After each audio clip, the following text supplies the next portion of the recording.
Tonight on the program, we'll bring you an exclusive conversation with the Minister of the Federal Capital Territory, Mr. Nyesom Wike, at a time Nigeria's political temperature is rising sharply. Just days after last Saturday's by-elections, where the APC consolidated its majority across key constituencies, and there are a lot of controversies as to what INEC did and what it did wrong, and there are a lot of concerns swirling over the future of the PDP and its internal wrangling.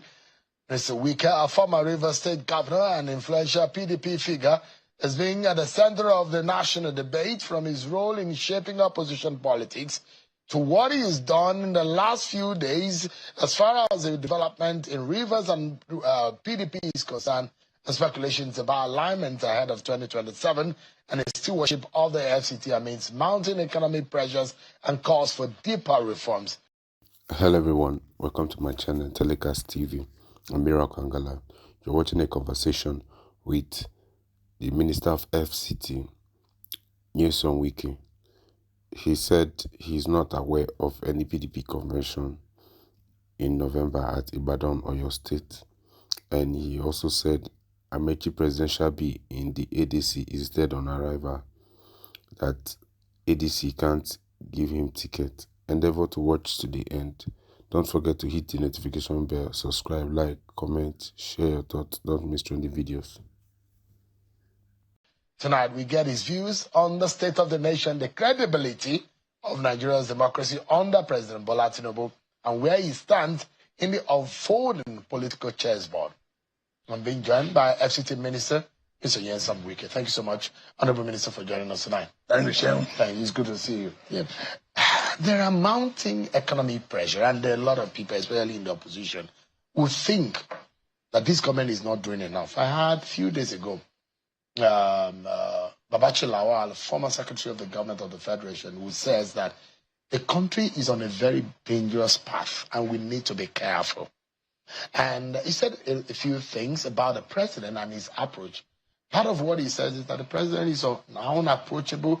In fact, he called him arrogant, one of those things which I thought might be very strong words.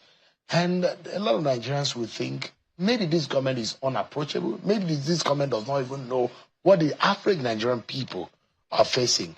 When you are in cabinet, do you people know what is going on in the country at all? Shem, sometimes there are people I have had respect for until when events occur. You find out that you are just holding them in high esteem for nothing. When I was a governor, I used to think that people like Babachi Lawal, people you should have respect for, until when I started observing things that I never knew, that it's not a man you can really take for his words. I had the interview, I watched the interview, and the unpalatable words he used against Mr. President, how he said that Mr. President is full of himself. It's really unfortunate, this is a country. A man could come out in national television not to criticize genuinely what Mr. President has done wrong, but to abuse Mr. President simply because he had had a relationship with Mr. President, simply because he has had opportunity to eat with Mr. President before. That has given him the latitude to come out on national television to say a president of a country is full of himself. He doesn't call him President Bola. You know, if you have a problem with Mr. President before he became a president, there's nothing wrong in you finding a way to sort out that problem. Take, for example, when Mr. President chose his vice presidential candidate, today the vice president of the country, I was one of those that Babachi Lawal visited. He came to my house in Port Harcourt, in particular, Ada George. He came with one of the former speakers of the House of Representatives. What was Zanga? Zanga was that he thought that Mr. President would have chosen him as the vice presidential candidate. Having not done that, heaven will have to let loose. So his anger is about... It is certainly that. Let me tell you. So that's what he told you. He wanted to become vice president. But it was very clear. You don't need to be clear to you. It was very clear. I mean, we were not kids. I mean, even a kid who's intelligent will know where your anger is. The way you are speaking is very obvious. That is not enough. When you say Mr. President is unapproachable, government is not approachable. What do you call government? I'm a minister in charge of Federal Capital Territory. Mr. Azad is a minister in charge of Interior. Mrs. O is a minister in charge of Trade, Investment and Industry. Must everybody reach Mr. President? Is that the way government runs? If everybody in this country, you will not reach out to the ministers, you will not reach out to special advisors, you just want to reach out to Mr. President. How many people can Mr. President say at a time? I'm a minister. Have you made any way, if you have a problem as regards to the administration of activities in FCT, to try to reach out to the FCT minister, and he was not able to reach out to you? If he's not always off seat, he's always traveling. So when you say government is unapproachable, is this government approachable? Of course. Is this government conscious of what is going on in the country? Like what? The economic situation of the country. That is the problem we have always. Take for example, in 2015, when we had an election, what was the issue? That they were saying that Jonathan must not come back. Can you tell me what were the issues?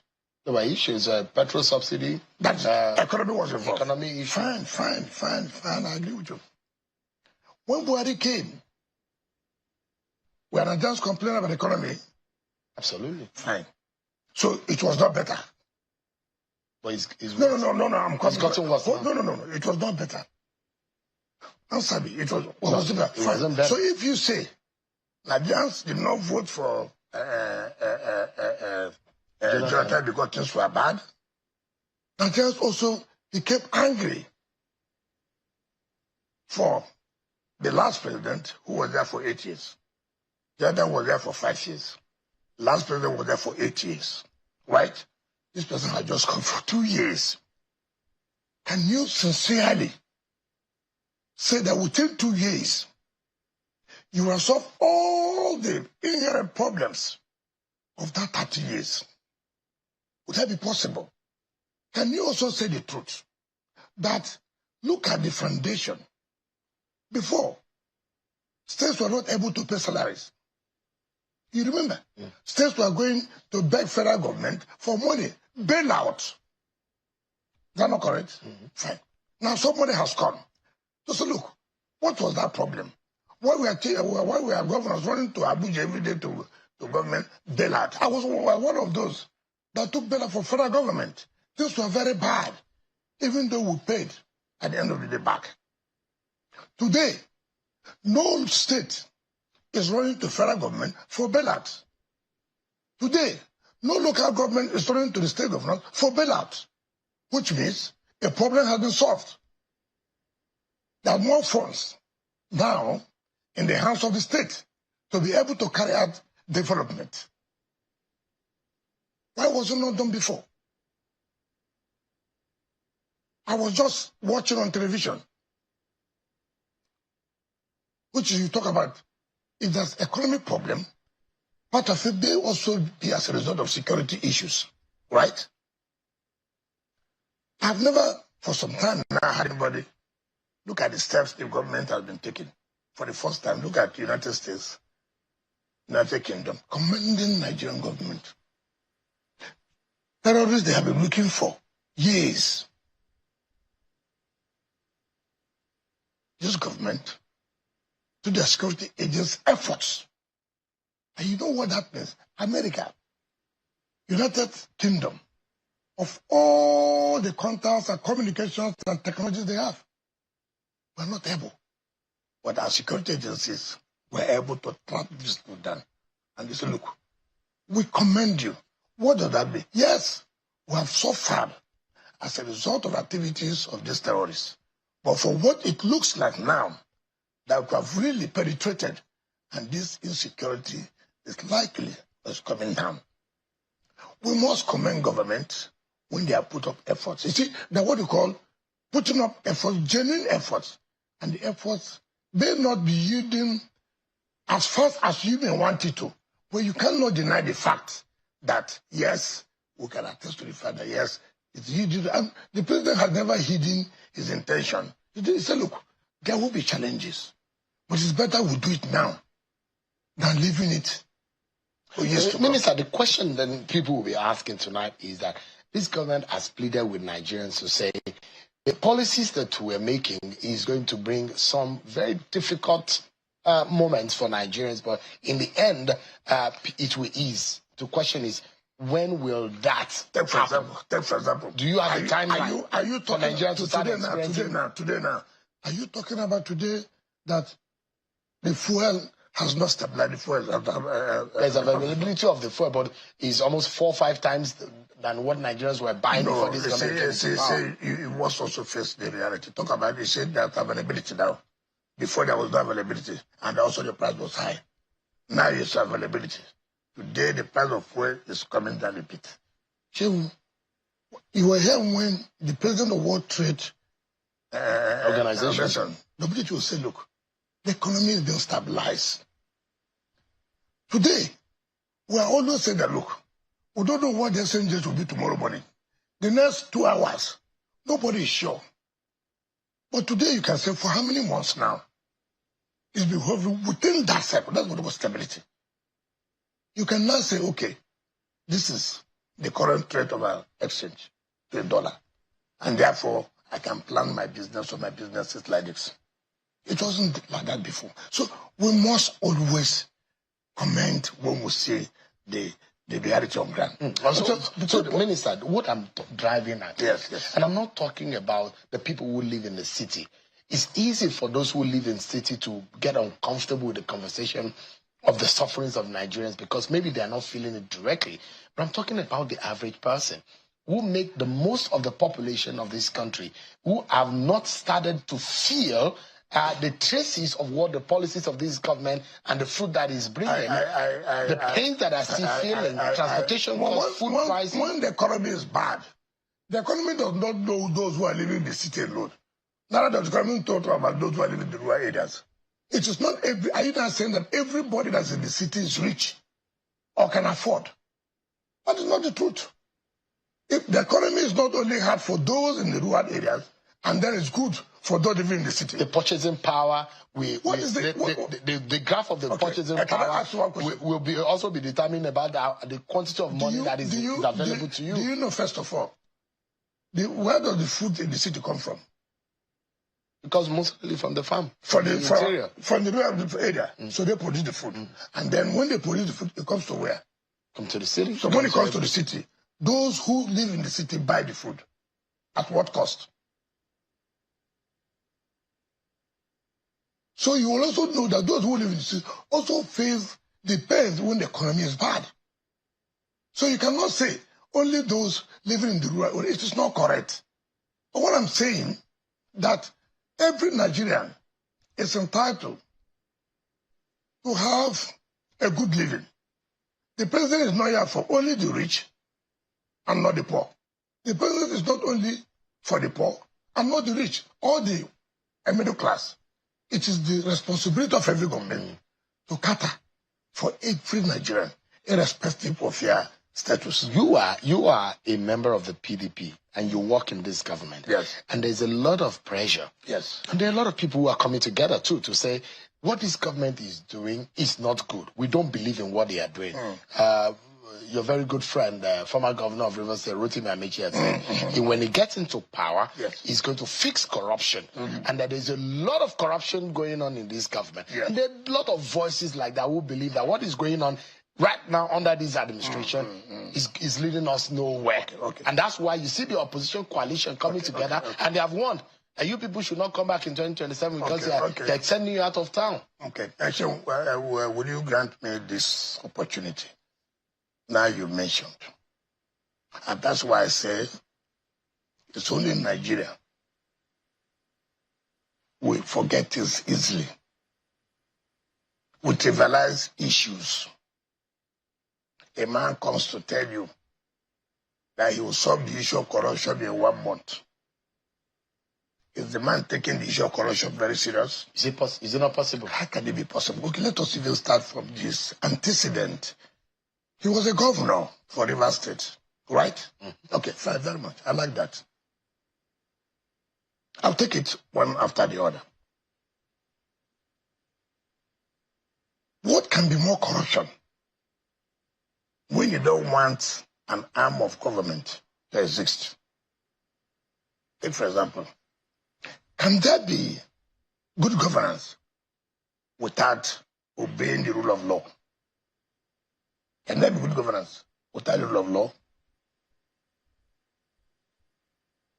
Can there be good governance without adherence to the rule of law? Can there be? I'm asking. No, fine. Okay.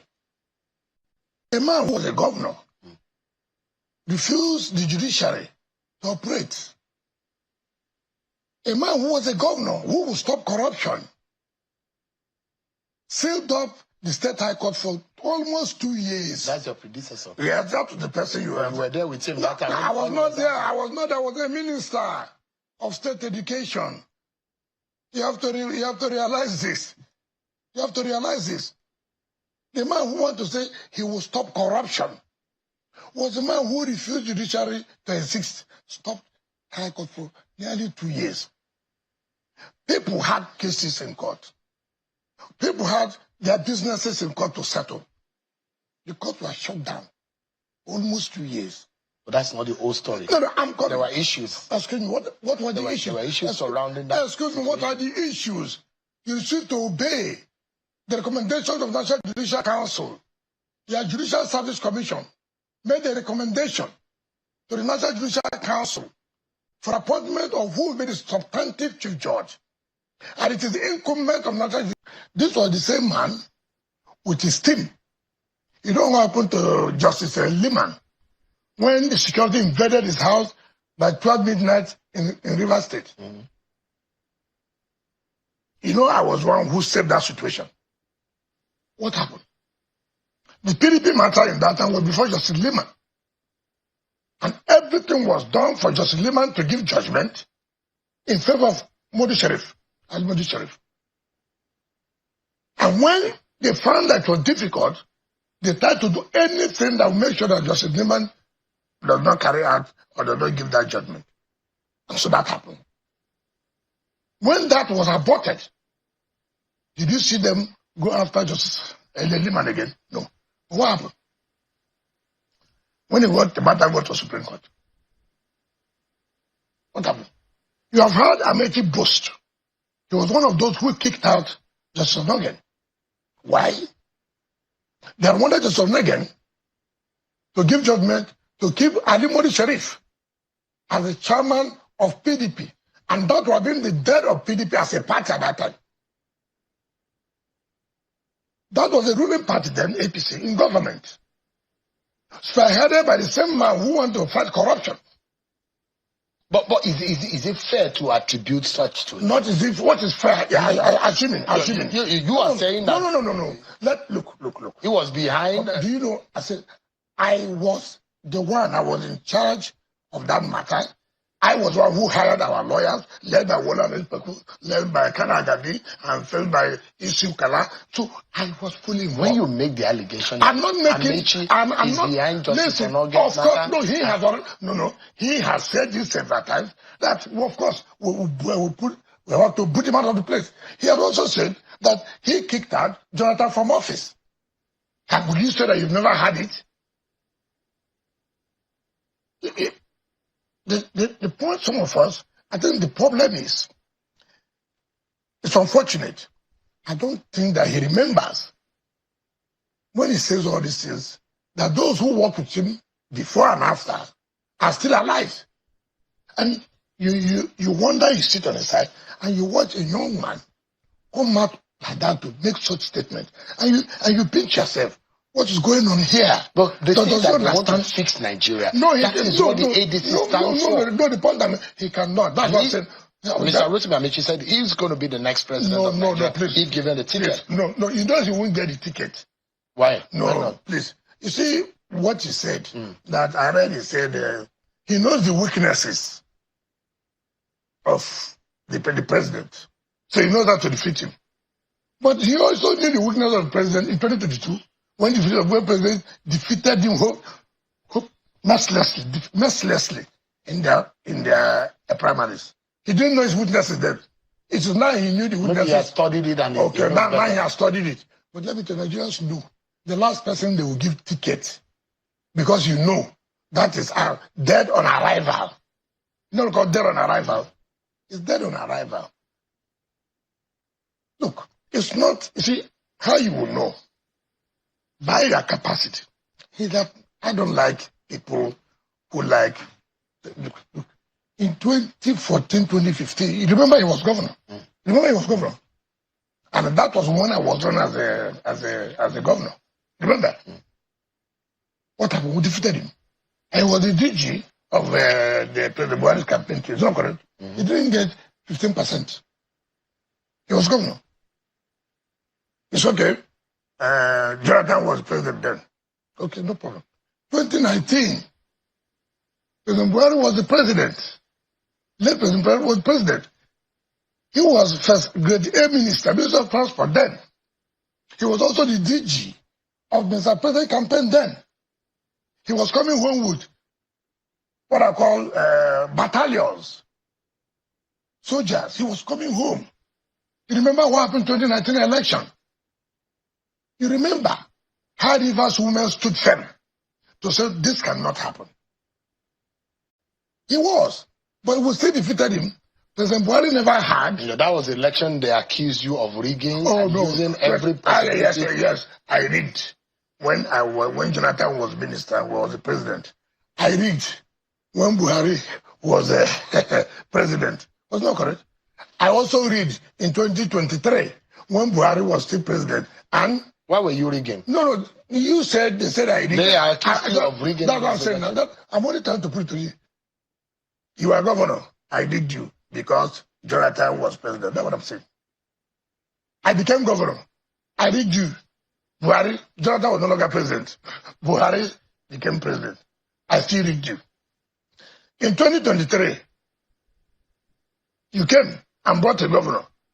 He didn't win. He supported a presidential candidate. He didn't win. I still rigged you. Why would I not be rigging you? When? I mean, you see, what you are more superior than Amaechi locally in Rivers State as of today. What do you mean by superior? Politically superior. Oh, no, it's not about being superior. I tell my people know what I will do, what I will not do. So you are more popular. He said, if both of you get to the streets. Oh, please. You see, there are things I don't talk about. What is getting to the streets? I mean, what is getting to the streets? That is more popular than you. Let us you saw how people welcomed you. Wait, how many people? In Port Harcourt. You know, that would be very embarrassing. Where you saw was VIP lounge. VIP lounge that I built. VIP lounge international airport that cannot take up to 20 vehicles. And when you see, it's not to boast, you know, it is, my people say, there is ground. You are arguing who in a wrestling who will win. Why not go there and wrestle? What's the argument? You see, antecedents of people will tell you.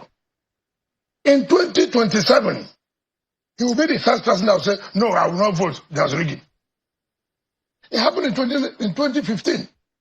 When you tell these people, no, as a sitting governor, you tell people, no, don't vote again. I even heard him say, let anybody challenge him if he has ever rigged the election. So why should a young man talk like this? Is he talking to, even if you are his children, you don't have heads? I mean, for me, it tells you the kind of person you are. Minister, give me a moment. I need to get back to the conversation with the Minister of the FCT, Mr. Nyesom Wike. You have dismissed the ADC, the opposition coalition, which a lot of Nigerians seems to be looking up to for redemption ahead of 2027. And you saw what happened over the by-election. It does look like there's a gravitation towards that political party. Sheon, thank you very much. You said Nigerians, many Nigerians are looking up to. Who charges that? How did you get the population of the Nigerians are looking up to? From what happened in the by-election? How will you now say that many Nigerians are looking up to them? Are they not? They are not. Look at what happened. It shows that, you see, when you say, who are those there that Nigerians will be looking up to? You see, take for example, and I continue telling people this. If I see you, for example, in that party you joined, that's okay. Sheon has not had an opportunity to make an impact. So I think that you need to watch him and see whether I can give you an opportunity. Not those who had countless opportunities in life to make a change. And there's no change. They couldn't. And there's no coalition. What is coalition? You can talk about coalition when CPC and APC, and AC, and some PDP members went to form another party that you can call coalition. But not when people say, look, we have left our party to join another party. That cannot be coalition. But it's a coalition of Nigerians of like they've emptied the PDP. No, I'm coming. They left APC. But if you look at their track records, they have always been doing that. If you look at their track record, okay. Is that why you say Nigerians should reject them? That's because they have nothing to show. Is that fair for you to say Nigerians should reject those who say they want to? Nigerians have already rejected them by saying this by-election. They did not make any impact. But just the beginning. You will see the reality. Time is coming, you will see. It is easy for you to appear on national television, for you to appear on national newspapers to talk. Take, for example, I just want to say this, for example. Take my brother, my friend, Lemoke, former governor of Cross River State. Was he not Minister of Power? Was he not? What happened? What happened when he was Minister of Power? You remember? Under your PDP government. It doesn't matter. We're talking about you now as a person that's going to see PDP that's talking about the rescue there now. He has gone there to say he wanted to rescue. He was Minister of Power. And you remember the amount of money that was spent in power then. If they have gotten it right, we will be talking about power today. Tell me. So that's why you feel these are the people. He was governor of Cross River. He was not able to rescue Cross River. But he did his bit. And what is his bit? Where did he Cross River? What was his bit? You see, just one thing you will say. If I say today, with all authority, with all amount of seriousness, that I'm going to join here, because I'm not happy with what they have done. When I was on seat, I did this, I did that, I did that. So we look at all of them, all. I don't see there's anybody there that I did not invite to my state to do one or the other in terms of commissioning of projects. Even your friend Tambuwa. Of course. Now, you know what he said about what the government, your government is doing? Yes. I'm twisting opposition, yes, chasing them with anti-corruption agency. Is that fair? Is that how your government wants to treat opposition voices? I'm not speaking on behalf of EFCC, but Nigerians should stop this. I was arrested by EFCC in 2008. When I became the chief of staff in 2007. and I went to EFCC. I was arraigned in the FCT High Court. And do you understand me? They will file for no case submission for the preliminary objection. They said no, we went to Court of Appeal. I won in Court of Appeal. They went to Supreme Court. They knew what would have happened to them because it was so bad. They have to run back and withdraw their matter. Even though it was accused, it was said that government was doing that, but I never came out to say it. I went there. Look, you have no case. Look at it. If Tamboa was called, that look, we have this against you. After there are so many Nigerians that have been invited by EFCC one way or the other. Why is it that nobody's talking about them being witch-hunted or whatever? Is it only politicians that are being witch-hunted or should be witch-hunted? Why is it that if EFCC does this today, because you appear to be in no position, you are witch-hunted? I'm not saying that he has committed any offense. I didn't say so. But it will also be wrong. Simply because EFCC invited somebody, that's a witch hunt. But if EFCC invites somebody in government, it's not a witch hunt. Only those that are in government should be invited for question of one thing or the other. But somebody who had left government, whom the financial crime believes that may have committed an offense, and therefore we want to hear from you. That means that person is being witch-hunted. All this kind of blackmail does not work, and it shouldn't work. Minister, let me. All I would have said, look, Mr. Tamboa, this is what EFCC said. Yes, I didn't do it, and the law will take its course. Minister, and I don't believe in this blackmail. Yeah. Each time somebody is invited, it is the government that is doing it because there's no position.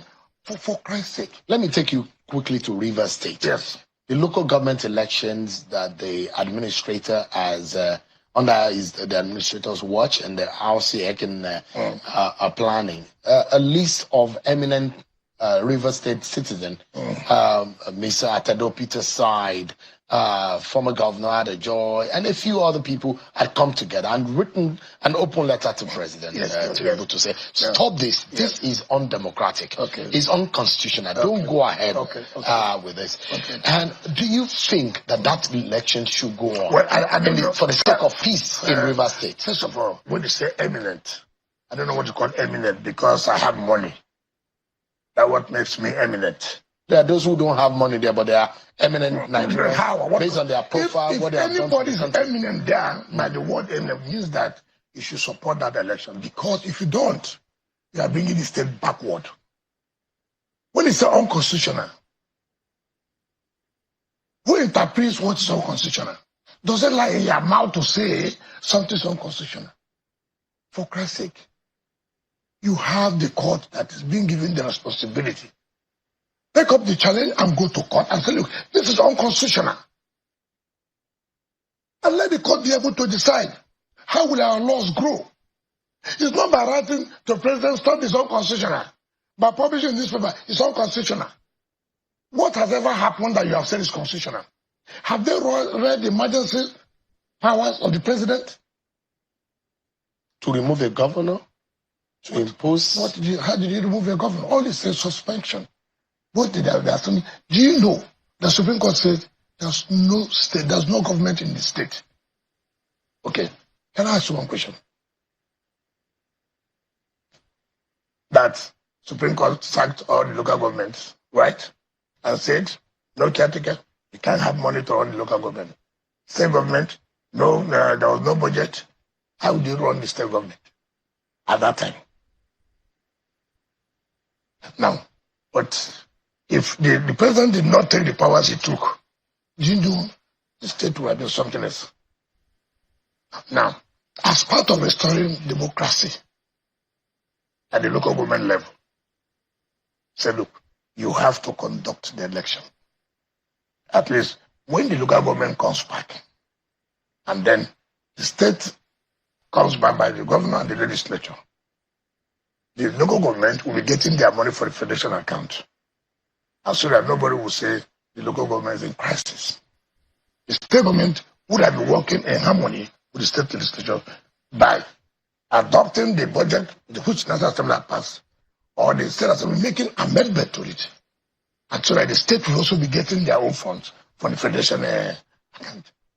Why is it that people do not like when they say it's an emergency rule, therefore they cannot do local. So you are supporting the local government to the election is going to take place. You will support. You will be part of it. I'm going for campaign next week. I will apply 27, 28 for the campaign. And you campaign for the PDP. I'm going to campaign, of course, for the local government.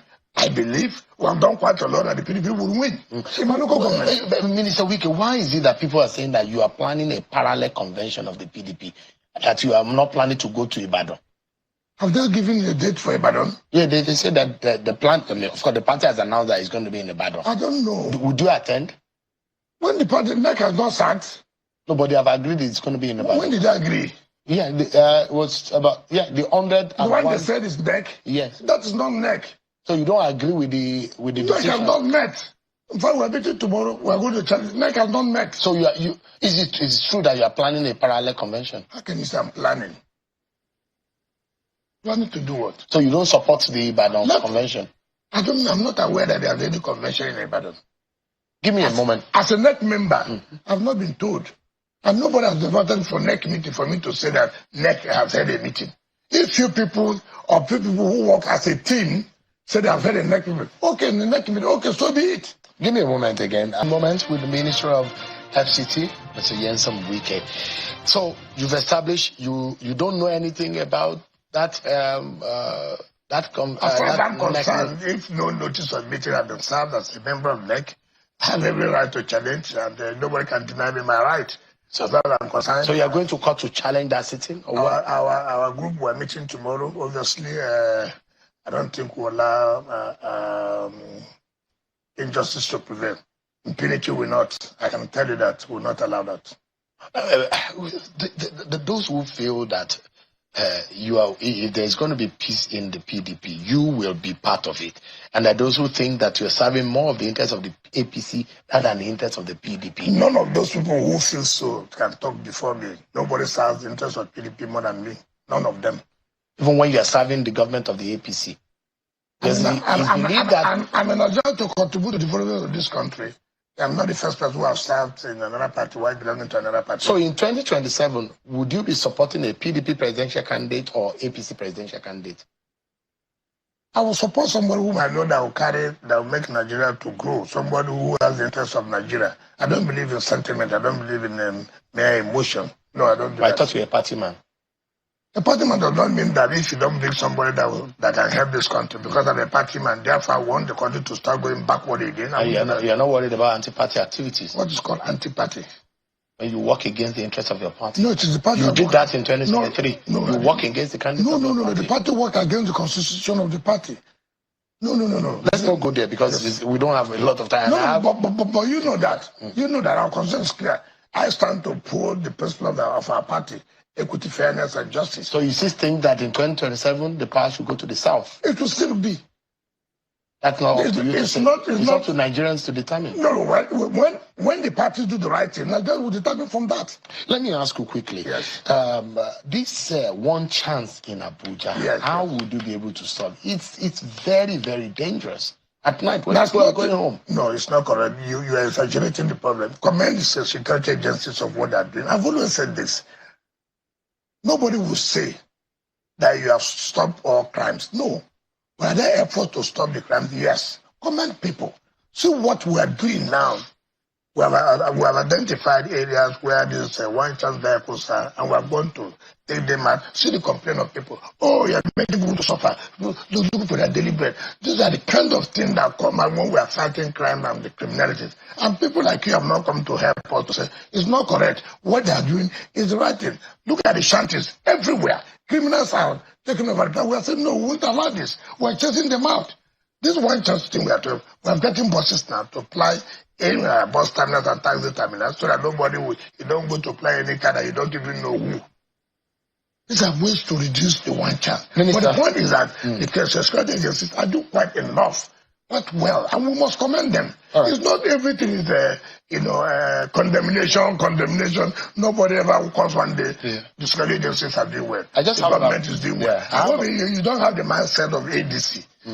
Because that's their own mindset. They have nothing to offer than every day they work on one body. Government has never done anything well. Even the roads they are passing in Abuja, have you ever seen them comment? They will not comment. It is their nature. Minister, I just have 30 seconds to close the program. Okay. And I'm going to close on the issue of the contractors. Who were saying, and I heard you at your program earlier today where you said it is not by your administration, but there are those who are linked by your administration. No, please. Go and check. You see, that is why, like I've said, it's not easy to fight. You see, when you want to change system, the system will fight back. Now, tell me, sitting as a minister, you are supposed to know what the ministry or the FCT has in terms of disbursement of funds. Now, we have awarded projects through the state, the FCT Executive Council, Executive Committee, and the Federal Executive Council, depending on the threshold. Then I'm now calculating, right, that, okay, these contractors have done this, these contractors have done this, how much we have. Then you see a list. Who awarded these jobs? You say, oh, this director awarded this job of 15 million, this awarded this of 20 million, this awarded this of 50 million, this awarded this of 10 million. How? So they are indiscriminate awards. We are totally out of time, Minister. But look at those boys who are the most senior contractors. These people, these contractors are owned by the civil servants who signed all those things. I think that they can bring that blackmail. It will not work. Minister, we are totally out of time. Thank you very much. FCT Minister Nyesom Wike, thank you so much indeed for your time tonight. Yeah, even though you took all our time with the advertisement.